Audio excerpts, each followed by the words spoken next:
नहीं है जो सेल नहीं करता। फर्क सिर्फ इतना सा है कि उनके टारगेटेड सेल नहीं है, उन्हें सेल पर पैसा नहीं दिया जाता, उन्हें फिक्स सैलरी दी जाती है। और मालिक फिक्स सैलरी कब देता है? वो कैलकुलेटिव होता है। वो देखता है ये अगर 50,000 का आदमी है तो इसको मैं 25,000 सैलरी दूंगा, 25 इसको दूंगा, 25 इससे मैं कमाऊंगा, तभी तो तुम्हें नौकरी पे रखेगा। बेवकूफ थोड़ी है वो। और उसे समझ में आता है कि ये डरपोक आदमी है, खुद करेगा तो 1 लाख कमाएगा, अगर मेरे यहाँ पर काम करेगा तो मुझे 75,000 कमा के देगा, खुद को 25,000 ही रखना। ये रिस्क नहीं ले पाएगा, इसको सैलरी देनी चाहिए। और अल्टीमेट करनी सेल ही पड़ती है। खुद की सेल करोगे तो प्रॉफिट मिलेगा, और किसी और की सेल करोगे तो सैलरी मिलेगी। इसलिए सेल से ही सैलरी बनी है। बराबर।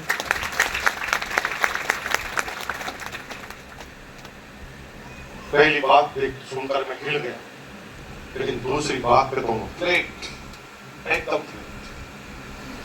मेरे बॉस ने मुझे दूसरी बात बताई, फिर मैं 100% इस बिजनेस में आ गया।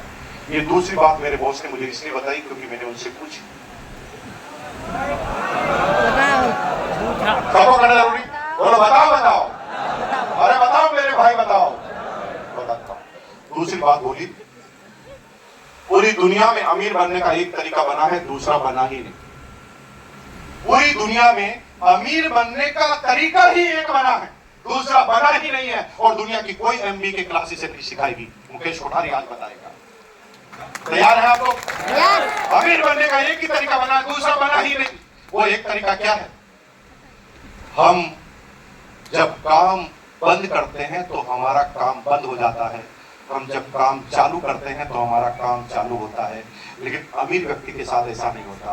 अमीर व्यक्ति सो भी जाता है तो उसका काम चालू रहता है। आप नौकरी पे जाते हैं तब तक सैलरी आती है, जिस दिन नौकरी पे जाते नहीं उस दिन सैलरी नहीं आती। जिस दिन दुकान पर जाते हैं उस दिन कमाई होती है, जिस दिन दुकान पे नहीं जाते उस दिन कमाई नहीं होती है। लेकिन सारे अमीर व्यक्तियों के साथ ऐसा नहीं है। मुकेश अंबानी रात को सो जाता है ना, तब भी पेट्रोल भरना और बिकना चालू रहता है। अगर ऐसा कोई सिस्टम डेवलप कर लिया कि आपके निष्क्रिय होने के बाद भी आपका काम चालू रहे, तो फिर आपका अमीर बनना फाइनल है। दुनिया की ताकत होती है। लेकिन आई दुनिया से आपने ऐसा कोई तरीका अपनाया ही नहीं। आपको क्या लगता है मेहनत करने से कामयाबी मिलेगी, और तुम जी तोड़ मेहनत कर रहे हो। अरे मेहनत तोड़ करने से घर का लोन चुकाया जा सकता है, बच्चों की शादी कराई जा सकती है, इससे ज्यादा सपने नहीं पूरे किए जा सकते। सही है। अगर इससे आगे के सपने पूरे करने हैं तो आपको ऐसे सिस्टम को डेवलप करना पड़ेगा कि आप रुक जाएं तब भी काम चालू रहे। टोयोटा का मालिक, टेस्ला का मालिक इलोन मस्क, ये सारे वो लोग हैं जिन्होंने ऐसा सिस्टम डेवलप कर लिया कि ये सो जाए तो भी इनका काम रुकता नहीं। ये 1 महीने के लिए घूमने चले जाए तो इसका काम रुकता नहीं। समझ में आ रहा है? वो लोग समझ गए हैं, वो लोग समझ गए हैं। धन्यवाद, thank you very much. Seminar समाप्त हुई, आप जाइए। समझ गए? आपने तो कहा समझ गए। जाओ बन जाओ इलोन मस्क, कौन रोकता है तुम्हें? जाओ बन जाओ मुकेश अंबानी, कौन रोकता है तुम्हें? ये जो तरीका है ना, ये खतरों से खाली तरीका नहीं। 1 करोड़ लोग जब इसमें आजमाइश करते हैं ना, तो 1% आदमी सक्सेसफुल होते हैं। 1 करोड़ में से 1, और वो भी कैसे सक्सेस होते पता है? उसके जीवन में वो सक्सेस नहीं हो सकता, वो अपने बच्चों के लिए सक्सेस हो सकता है। धीरूभाई अंबानी ने एम्पायर खड़े करते करते बूढ़ा हो गया, अपने पैसे का मजा वो कभी नहीं ले पाया, लेकिन उसने जो एम्पायर बनाया उससे उसके बच्चे को खड़ा कर दिया उसने। तो एक ट्रेडिशनल तरीका है, जाओ मुकेश अंबानी बन जाओ, करो जी तोड़ मेहनत, अपने शहर में बूढ़े हो जाओ, फिर बच्चों के लिए एम्पायर खड़ा कर दो। लेकिन मैं जिस सिस्टम की बात करने आया हूं, इसी जीवन में 750 की नौकरी की है, इसी जीवन में 25 करोड़ का मकान बनाया है, इसी जीवन में हिंदुस्तान में दुनिया में ऐसी कोई गाड़ी नहीं है जिसे मुकेश कोठारी कभी का भी खरीद ना सके, और सब कुछ इसी जीवन में किया है। इसी जीवन में मैं गाना गाता हूँ, मैं चाहे ये करूं मैं चाहे वो करूं मेरी मर्जी। तुम ये गाना नहीं गा सकते, तुम ये गाना गा नहीं सकते। गाना तो गा सकते, लेकिन गाने के अंदर जो चीज है उसको पा नहीं सकते। सही है। आज मैं कुछ सिस्टम की बात करता हूं, बताओ। यस इसी जीवन में करना चाहते तो ठीक है, अगर दूसरे जीवन में करना चाहते मतलब बच्चों के लिए करना चाहते तो फिर मुकेश अंबानी आपका आइडियल बनना चाहिए, उसके हिसाब से आपको घर डिजाइन करना चाहिए। लेकिन इसी जीवन में सब कुछ करना चाहते हो, मैं आज आपके साथ मैं बात करता हूं खुलकर, इतना खुलकर कि कोई हिंदुस्तान का लीडर खुलकर जो बात नहीं करेगा मैं करता हूं। नेगेटिव से नेगेटिव बात करने के लिए तैयार हूं, पॉजिटिव से पॉजिटिव बात करने के लिए तैयार हूं, बस तुम्हारा जिंदा रहना जरूरी है। कितने लोग जिंदा बचे हाथ रखो, दोनों हाथ रखो, दोनों दोनों दोनों, एक बार बोलो ये। चलो बात करते हैं, फॉर्म में आ जाते हैं। फिर भी वहाँ लगे चलना।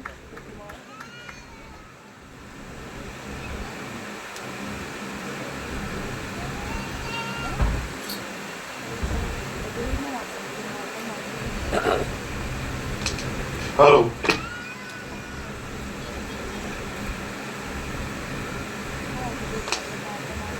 हेलो, ठीक है, धन्यवाद। ये काम बहुत आसान है और ये काम जब तक नहीं समझो दुनिया का सबसे कठिन काम। जो नहीं समझता वो क्या क्या कहता है, डायलॉग सुनिए। डायलॉग। ये काम वो करते हैं जिनके पास कोई और काम नहीं है। दूसरा, ये घर पर जाकर बेचना संभव नहीं है, मेरे से नहीं बेचा जाए। तीसरा, ये मेरे स्टेटस का बिजनेस नहीं। चौथा, ये सामान बेचने का बिजनेस है, बिक्री करने का बिजनेस है नहीं। ऐसी कठिन जिंदगी में नहीं जी सकता। अलग अलग तरह के लोग तुम्हें मिलेंगे और आज उसी चीज को क्लियर कर। पहली बात क्लियर करनी है कि हमें बिजनेस करना ही क्यों है, क्या जरूरत है। अगर आप सिर्फ पैसों के लिए इस बिजनेस को कर रहे हैं, आज ही छोड़ दो, क्योंकि आज के लिए खुशखबरी देता हूं, हर बिजनेस में पैसा है। बराबर। ऐसा कोई बिजनेस तो बताओ जिसमें पैसा नहीं। फूल छाप झाड़ू, झाड़ू की एक ब्रांड है जिसका नाम है फूल छाप, टर्नओवर है 100 करोड़। किस बिजनेस की बात कर रहे हो? अरे दुनिया में कुछ भी करोगे पैसा, आप तो महानगर में बैठे। अरे रोड पर स्प्राउट बेचने वाला आदमी करोड़पति बन जाता है मुंबई में। इस बिजनेस को पैसों के लिए कर रहे हैं। अरे कुछ भी कर लीजिए, पैसा आएगा। 10-20 हजार 50 हजार रुपए तो छोटी मोटी बात है महानगरों में आना। आज उससे ऊपर की बात है। थोड़ी देर के लिए मान लेते हैं कि इस बिजनेस से पैसा नहीं आए तो फिर क्यों करना। अब तो आपके जीवन को संतुष्टि दे दी मैंने। मैं पैसे को रोड से ही बाहर निकाल देता हूं, रोड से ही बाहर निकाल देता हूं। एक भी रुपया नहीं आए तो क्यों करना। और जिस दिन ये क्लियर हो जाएगा ना, उस दिन भाई साहब दुनिया की सारी ताकत तुम्हें छुड़वाने में लग जाएगी, तुम इस बिजनेस को नहीं छोड़ो। वो हमें पता ही नहीं है। हम सोच रहे हैं कि 10-20 हजार आएगा, नहीं आता है तो हम दूसरे बिजनेस में चले जाते हैं या बिजनेस ही छोड़ देते हैं। हमें पता ही नहीं कि हम कर क्यों रहे। थोड़ी देर के लिए मानते थे कि मुकेश कोठारी एक झूठा मक्कार किस्म का आदमी है, कंपनी 1-2 लाख रुपए सैलरी देती होगी, जाओ लोगों को जाल में फंसा के आओ, इसलिए सूरत में आके आपको फंसा रहा है। इससे ज्यादा और गड़बड़ क्या बोलूं, इतना नेगेटिव बोल देता हूं। फिर भी करना चाहिए। क्यों करना चाहिए? पॉइंट नंबर 1, आज हिंदुस्तान के सबसे बड़ी चैलेंज क्या है पता है? किसी को पता ही नहीं है, और जिसको पता है वो आंखें बांध कर बैठा हुआ। हिंदुस्तान इतना तेज गति से आगे निकल रहा है, इतना तेज गति से आगे निकल रहा है। इंफ्रास्ट्रक्चर तेज गति से डेवलप हो रहा है। बुलेट ट्रेन यहां पर आ रही है, एआई का बोलबाला हो रहा है, जिधर देखो रोडें बन रही है, आईआईएम बन रहे हैं, बड़े बड़े डॉक्टर के इंस्टीट्यूट बन रहे हैं। हिंदुस्तान वर्ल्ड लेवल पर छा रहा है, लेकिन हिंदुस्तान की मूल प्रॉब्लम को कोई समझने की कोशिश ही नहीं कर रहा। That is physical health. ये फिजिकल हेल्थ इस तरह से खराब होती जा रही है कि हम उस पर गौर ही नहीं कर रहे। 12 साल के बच्चे के चश्मा लग रहा है, 22 साल के बच्चे के सफेद दाढ़ी मूछे आ रही है, और भैया पता नहीं क्या हो रहा है, 15 साल की बच्ची ऐसे लग रही जैसे 30 साल की हो गई। ये क्या हो रहा है? नेचुरल जो पहले कभी नहीं हुआ था होता जा रहा है। क्योंकि इस पूरी सीक्वेंस को समझेंगे तो समझेगा। आज के 40 साल पहले पुराने दौर को लेकर चलते पूरी बात समझ में आई।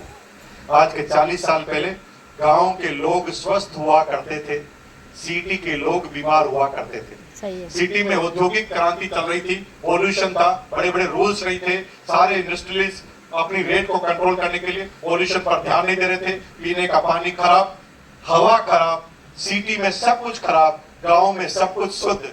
गांव में सब कुछ शुद्ध क्यों? क्योंकि गांव में सारी चीजें उगती थी। जिस गांव में दाल उगती थी ना, उसी गांव में चावल भी उगता था, उसी गांव में गेहूं भी उगता था, उसी गांव में धनिया, मिर्च, हल्दी भी उगती थी। लेकिन सब कुछ उल्टा पुल्टा हो गया। सिटी में जब लोग आए, संघर्ष किया, पैसा आया तो एजुकेशन आई, एजुकेशन आई तो ज्ञान आया, ज्ञान आने से अवेयरनेस आई, अवेयरनेस आने से हम समझने लगे कि क्या चीज खराब है, क्या चीज अच्छी है। और उसका नतीजा ये हुआ कि सिटी के लोगों को पता चल गया कि ऑर्गेनिक क्या है, सिटी के लोगों को पता चल गया कि स्वच्छता क्या है, सिटी के लोगों को पता चल गया कितने pH का पानी होना चाहिए, सिटी के लोगों को पता चल गया कि सुबह वर्जिश करने से क्या होता है। 40 साल पहले किसी सिटी में, किसी गार्डन में एक भी आदमी नहीं मिलता था, अब सिटी का एक भी गार्डन खाली नहीं है। 4 बजे गार्डन भर जाते हैं। सिटी के हर कोने पर एक जिम खुला हुआ है, जिम पर एडवांस बुकिंग करानी पड़ती है, सीधा नंबर नहीं आता है, आपको स्लॉट बुक करना पड़ता है, तब जाकर जिम में एडमिशन होता है। आप बच्चे से लेकर बूढ़े तक हर व्यक्ति सिटी का जागरूक हो चुका है। कौन सा खाना चाहिए, कौन सा पीना चाहिए, हाइजीन लेवल क्या होता है, ये सिटी के सारे व्यक्तियों को पता है। उसका नतीजा हुआ कि इंडेक्स का आंकड़ा उल्टा घूम गया। अब इंडेक्स जो आ रहा है वो क्या है? सिटी के आदमी स्वस्थ होते जा रहे हैं, गांव के आदमी बीमार होते जा रहे हैं, क्योंकि सिटी में हाई कोर्ट का जज भी रहता है। पॉल्यूशन बढ़ते ही वो एक नया नियम पास कर देता है और इवन के फॉर्मूले कर लेता है। गाड़ी की रफ्तार करने से पहले आपको किस तरह से प्रदूषण कंट्रोल का एक सर्टिफिकेट लेना पड़ता है, हर आदमी अवेयर सिटी में, और गांव में उल्टा। 40 साल पहले गांव में स्वस्थ, सिटी में बीमार, अब सिटी में स्वस्थ, गांव में बीमार। क्यों बीमार? क्योंकि गांव में साइंस घुस गई। गांव में साइंस घुस गई तो साइंटिस्ट ने जाकर गांव की जमीन को चेक किया। जमीन को चेक करने के बाद रिजल्ट आया, गांव का आदमी पहले बेचारा चावल बो रहा था, साइंटिस्ट ने आकर कह दिया, अरे तेरी जमीन तो चावल के लिए ठीक नहीं है, तेरी जमीन में सोयाबीन बहुत अच्छा हो। साइंटिस्ट ने ठीक कहा, वो वास्तव में सोयाबीन की जमीन थी। अब पूरे गांव में एक ही फसल बोई जा रही है। जिस गांव में सोयाबीन उसमें सोयाबीन, जिस गांव में मूंगफली उस गांव में मूंगफली। अब हुआ क्या? गांव में एक चीज शुद्ध मिलने लगी, बाकी सब खराब। पहले गांव में सारी चीजें शुद्ध मिला करती थी, वातावरण शुद्ध होता था और गांव के आदमी स्वस्थ होते थे। अब गांव के आदमी बीमार होने लगे क्योंकि गांव में सोयाबीन तो शुद्ध आ गई, मिर्च कहां से लाएगा, हेलो, हल्दी कहां से लाएगा। अब गांव के आदमी की बेचारे की इनकम कम होती है, वो मिर्च लेने उसी दुकान पर जाएगा जो सबसे सस्ती देता है, और जो सस्ती देता है वो शुद्ध कैसे हो सकता है। आज गांव का एक आंकड़ा भयानक आपको समझाने जा रहा हूं, समझने की कोशिश करना। आज गांव में जाओ और किसी दुकान पर जाकर बोलो कि भाई साहब पूरी आखी सूखी मिर्च लाल क्या रेट है, तो दुकानदार बोलेगा 200 रुपए किलो। उसी दुकानदार से कहना पीसीवी क्या रेट है, वो कहेगा 150 रुपए किलो। हेलो, हो रहा है, आपकी सूरत में पता कर लेना। सूखी लेने जाओगे 200, पीसी लेने जाओगे 150 बराबर। कैसे शुद्ध है? गुजरात के लोगों के पास मिलते हैं तो सब लोग मूंगफली का तेल खाते हैं। राजस्थान में भी सबसे ज्यादा मूंगफली का तेल ही खाते हैं। अगर साउथ राजस्थान में जाएं तो सब लोग मूंगफली का यानी सिंग दाने का तेल खाते हैं। अब थोड़ा समझिए, सिंग दाने का जो दाना है उसकी रेट होलसेल में 160 रुपए किलो है। आज पता करना। हाँ। 1 किलो दाने में से 350 ग्राम तेल निकलता है। ये रॉकेट साइंस नहीं है, गूगल पर लिखा हुआ है। 1 किलो सिंग दाने से 350 ग्राम ऑयल निकलता है, तो ऑयल की रेट तो 500 रुपए किलो होनी चाहिए। ऑयल तो तुम्हें 150 रुपए किलो में मिल रहा है, 150 रुपए किलो में तो मूंगफली का दाना आ रहा है। अरे तुम्हें पता ही नहीं है, भारत सरकार ने खाने पीने के तेल में 30% तक दूसरे खाने पीने तेल मिलाने की अनुमति दे रखी है। लेकिन वो अच्छे तेल मिलाने के लिए कहते हैं और वो तेल मिला देते हैं दुनिया का सबसे निकृष्ट खाने का तेल, palm oil. Palm oil. Palm oil अगर प्योर आप खाओ ना 3 महीने तक तो कैंसर फाइनल है। और उस कैंसर की जड़ को हम रोज घर में ला रहे हैं और खा रहे हैं। अपने आप को बुद्धिशाली बुद्धिमान समझते हुए हम सोच रहे हैं कि हम बहुत अच्छा खा रहे हैं। संभव ही नहीं है, शुद्ध खाना संभव ही नहीं। हालत इतनी भयानक खराब हो चुकी है कि गांव वाले जब बीमार होते हैं ना, गांव के किसी व्यक्ति को हार्ट अटैक आता है ना, तो डॉक्टर के पास जाता है। डॉक्टर कहता है बाईपास कराना पड़ेगा। कितने रुपए लगेंगे? 5 लाख रुपए लगेंगे। तो सारे गांव के पंच इकट्ठे होकर कहते हैं ये डॉक्टर ही खराब है। हमारे गांव के मंदिर में जो तांत्रिक रहता है वो 100 रुपए में इलाज करता है, ये 5 लाख है। सब लोग उसको वहां ले जाते हैं और लोग सब समर्थन करते क्यों है? क्योंकि बेचारों के पास पैसे ही नहीं है। नहीं समर्थन करे तो क्या करे? और उस आदमी को उस तांत्रिक के सामने ले जाकर मरने के लिए छोड़ जाता है, ताकि गांव वाले ये नहीं कहें कि इलाज नहीं करा रहे। सब लोग कितने इलाज करा रहे ना, तांत्रिक के पास बैठा हुआ। इसके अलावा कोई तरीका नहीं है उनके पास। क्योंकि WHO के अनुसार जीवन में 95% बीमारियों का मेन कोज है खान पान। 95%। 5% बीमारियां ही अलग कारणों से होती है। 95% बीमारियां ही खाने पीने से होती है। और हमारे साथ तरीका क्या है? खाते पीने से जो बीमारियां होती है ना, वो हमें खुद ही पता नहीं चलता। कैंसर हो गया तो 3 साल तक तो हमें ही पता नहीं चलता कि हमें कैंसर हो गया। 3 साल बाद जब गांठ बड़ी होती है, डॉक्टर के पास जाते हैं, डॉक्टर कहता है cancer, I am sorry to say 2nd number का स्टेज का कैंसर, हम कुछ नहीं कर सके। ये हकीकत, कुछ नहीं कर सकते हम। बराबर। लेकिन हमारे साथ चैलेंज क्या है? चश्मा भी दे दो भाई, इसके अंदर से निकाल के क्या लिखा?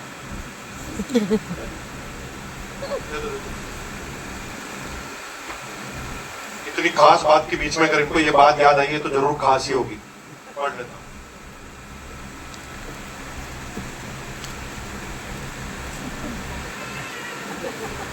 क्या बात कर रहे हैं यार, ट्रेन तो यहाँ से 15 मिनट में पहुंच जाएंगे। अरे बिल्कुल पहुंच जाएंगे। तो मैं बात तो पूरी करके जाऊंगा भाई साहब। ट्रेन भले छूट जाए लेकिन मैं बात अधूरी नहीं करूंगा, नहीं तो बड़े कंफ्यूज हो जाएंगे सारे के सारे लोग। नीचे एक और खास बात लिखी हुई है। सब लोग क्योंकि घर से खाना खाकर नहीं आए होंगे, तो सबके खाने पीने का इंतजाम मैंने अपने घर पर किया है। ताली बजाओ भाई, ताली। सबका खाने पीने का इंतजाम है। लेकिन इसमें लिखा है घर का एड्रेस नहीं बताऊंगा। धन्यवाद। अपने हिसाब से पता करना कौन सा एड्रेस। चलो आवाज सुन लीजिए। सबसे बड़ी प्रॉब्लम खाने पीने से प्रॉब्लम हो रही है। अब होता क्या, साला हमारे घर के किसी व्यक्ति को कैंसर हो जाए